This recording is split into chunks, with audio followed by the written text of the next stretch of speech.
Racism and colorism. What's the difference anyways? Both are visual biases that affect the way people think about and perceive others based on characteristics subscribed to skin colors. However, race is constructed and skin color is not. Colorism may be a subsect of racism, but there's an important distinction to be made. Okay, so we're still thinking about the difference between racism and colorism, right? It's pretty easy to conflate the two because stereotyping is a central action in being racist and in being colorist. Racism looks at a race of individuals and subscribes specific characteristics to a group of people based on their proclaimed race. Colorism subscribes specific characteristics to a group of people based on their skin color or skin tone. The difference? Race is a socially constructed concept, and skin color is a physical characteristic or trait. And while race and skin color may differ in their existence as socially constructed and biological, both allow for the marginalization and stereotyping of a group of people based on a collectively shared characteristic. Colorism, the categorization of individuals based on skin color in order to measure and infer social and material wealth, is what this podcast will focus on.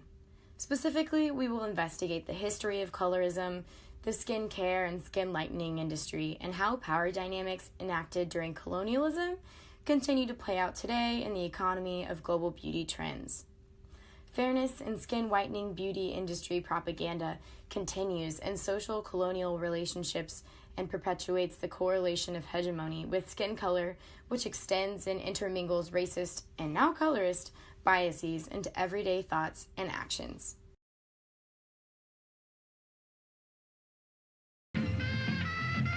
I always wanted to be a fair bride. Fair and lovely. The fairness queen that makes you noticeably fairer. Gently, safely. When we look to the root of colorism, we look to find racism. Again, conflating is tempting because they are related, but they are different. So, back to finding colorism. We return to the beginning of all evils, European colonialism. A quote-unquote white settler imposing social and cultural values onto a population. As it turns out, will generate some interesting values down the line. Filipino, Thai, Indian, and African countries and cultures valuing light, fair skin is one. Light skin is a sign of the oppressor in colonialism. Elevated social and economic status is desirable. Therefore, white skin is desirable by extension. The same power and skin color dynamic can be found in the Americas. The slave trade was completely based on skin color, with white plantation owners at the top of the social hierarchy, followed by lighter-skinned slaves. Universally, the story is the same. White colonizer comes in, sets up shop, and leaves, inevitably leaving a significant influence on local values and ideas of wealth and social organization. We have an advertisement from the United States that was run in a newspaper in 1919. If you look at your screen now, you can see a scan of the ad. If not, don't worry. We'll describe it in all of its glory. Bleach Your Dark Skin is the title, followed by a subtitle that proclaims, rather vaguely, quote-unquote, race, men, and women protect your future. Is that a threat? A warning? A coherent sentence, even? We don't know. But we can certainly say that the inclusion of race is inferring people of color, and protect your future has something to do with the action of bleaching dark skin. The body of the text reads, throw back the chains that have held you back from the prosperity and happiness that belongs to you. Well, if they aren't just making a blatant slavery reference. Cast off your chains of dark skin, give yourself what you deserve, live a life that reflects your worth. The subliminal messaging is not so subtle. It's more in your face. Here's the conflation again. Attractive, future, soft, smooth, bright, velvety are all words contrasted with dark, brown, rough, ashy, and chains.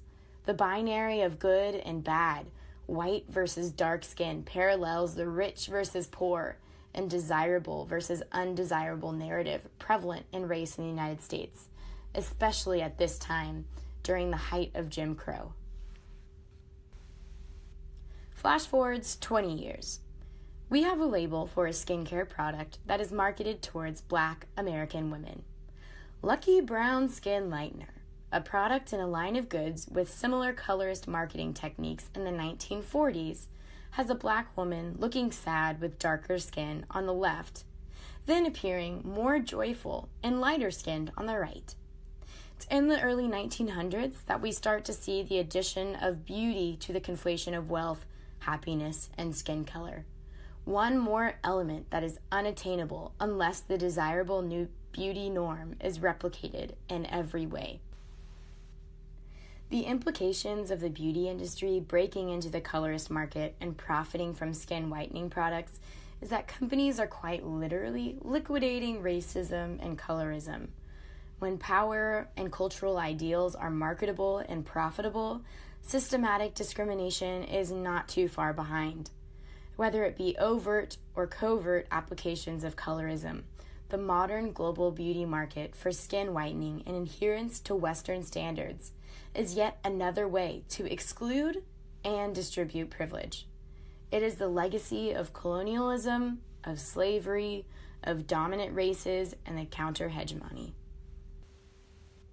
Although we may have been taught that colonization is over, that equality prevails, that with hard work anything is possible, the converse is true when you are a person of color.